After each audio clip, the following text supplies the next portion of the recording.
Hi. This might be different than my regular videos, but today I'm going to tell you some of my school stories.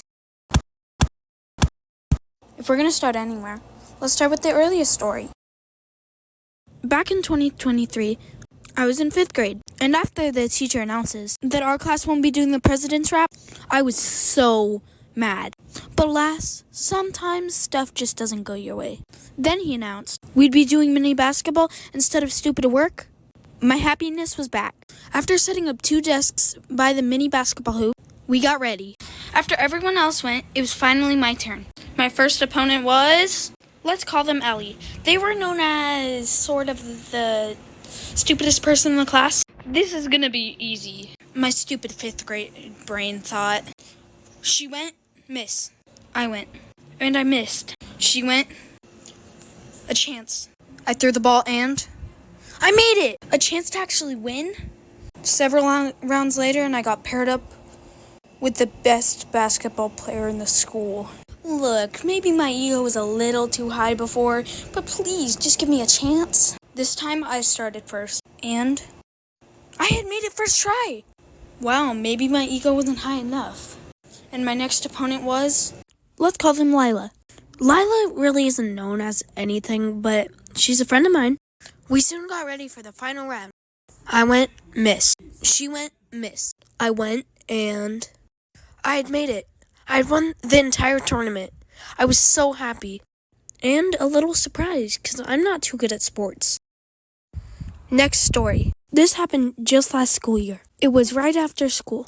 Me and my friend, let's call them Axwell.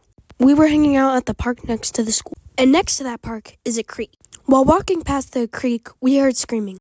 Then Axwell got a call, and he said he had to leave. I got down by the creek and saw 3 people, and they were trying to grab something from the water. Let's call them Eli, Jade, and Kiki. I saw what they were trying to grab, and it was just a crock. But I decided to help and jump in and try to grab it. After getting near the crock, I had felt my foot fall, for there was a cliff in the water, and the currents were far too fast for me to grab the crock before getting swept away. So I headed to land.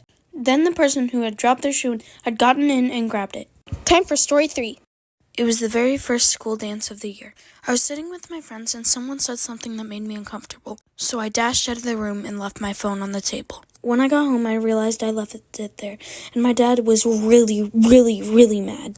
Then I started bawling my eyes out. We went to the school and I started banging on the door. Then I rang the doorbell. No answer. I rang it again, and then they finally heard it. Then they let me in, and we looked for my phone everywhere. A student said that a teacher had it. Then they said that 2 people walked up to them and gave it to them, saying that I lost it.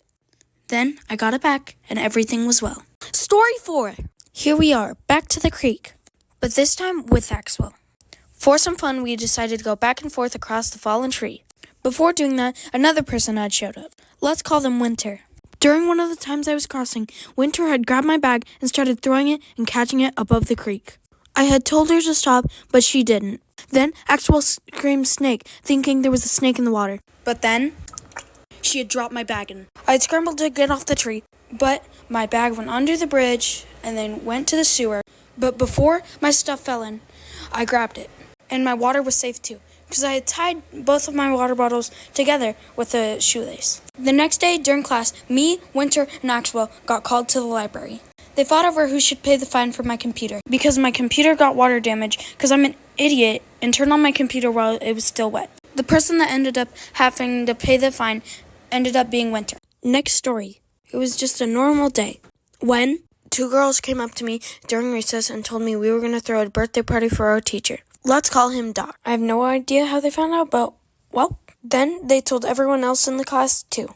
We had told him that somebody in another class needed something.